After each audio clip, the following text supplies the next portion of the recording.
The tarmac at Njili International Airport shimmered beneath a heavy Kinshasa sky. The air smelled of diesel, jet fuel, and red dust, the scent of unfamiliar tension. Tunde Ajayi stepped off the plane with nothing but a battered backpack, a burner phone, and a hollow ache in his chest. His hoodie was up, eyes shielded by dark sunglasses, but they did little to hide the paranoia swimming beneath his calm exterior. In Lagos, Ifeoma was dead. In her hand, a folded photo of the Mask of Ile-Ife. In Tunde's pocket, a USB drive with the files she left behind. The weight of it pressed against him like a ghost. He scanned the terminal, a chaotic stew of travelers, vendors, aid workers, and government men. He kept his head low. No press badge, no digital trail. A man without an identity. As he passed the exit doors, he noticed a wiry Congolese man holding a cardboard sign. It read in thick red marker, Ajayi. Tunde hesitated. He hadn't told anyone here he was coming. He had no handler in Kinshasa. The man caught his eye and gave a nod. "You are the journalist, yes?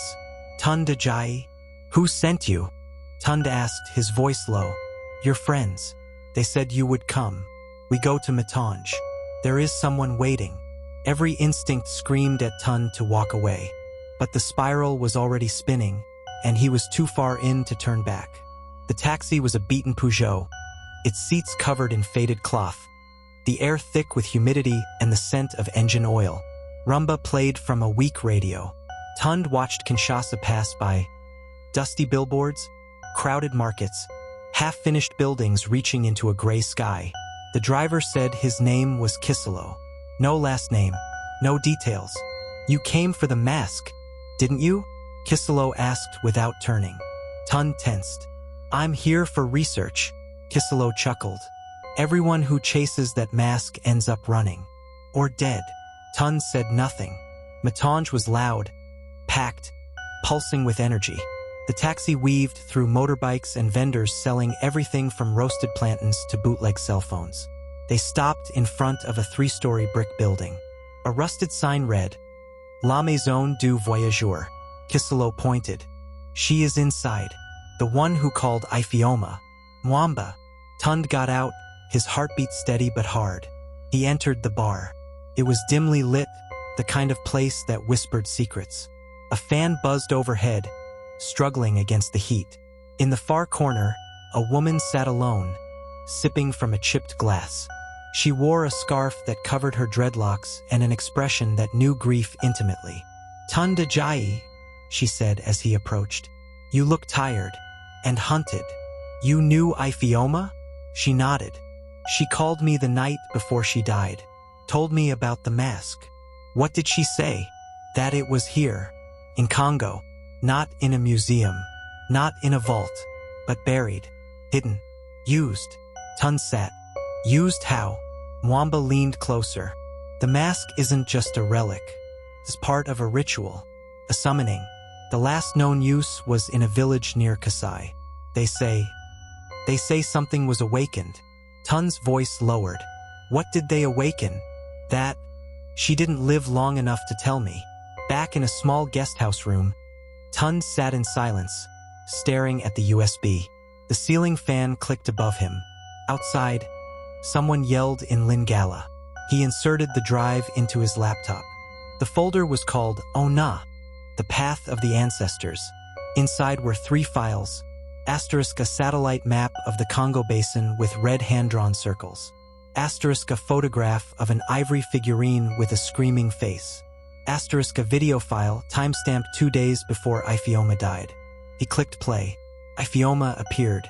Her face was pale, eyes darting. She whispered, "Tunde, if you're watching this, it means I didn't make it. This mask isn't just symbolic. It's a key to something old. Colonial officers stole it because they feared what it could do. Now someone wants to use it again. Military men, foreign investors, ritualists. This isn't just about history. It's about power." She paused, glancing behind her. "I traced its movement from Ile-Ife to Boma. Then it disappeared. But someone brought it back. The man funding the excavation? He's not Congolese. He's not even African. "Be careful, Tunde." The screen went black. Tunde sat in silence for several minutes. Then he typed a message to his secure contact in South Africa. Going dark. Heading inland. By dawn, Tunde and Kiselo were on the road. The car rattled through muddy tracks, past rusted checkpoints and abandoned villages. They stopped in Kikwit at sunset. Tunde's contact, Papa Luke, was supposed to meet them there, an old fixer who once ran routes for international journalists. But his house was empty. The front door was ajar. Blood on the floor, a broken lamp, files scattered across the table. On the wall, drawn in black ink, was a symbol Tunde had seen before, a spiral with 7 radiating lines. It had been carved on the mask's forehead. Kiselo stepped back. "We need to leave. Now." Tunde stared at the wall, a knot growing in his stomach. Whoever had done this knew about Luke, knew about him. "They're always one step ahead," he muttered. And then, beneath a loose floorboard, he found a weathered notebook. Inside, one phrase repeated in French, English, and Lingala: "They wear the mask not to hide, but to become." To be continued in Chapter 3.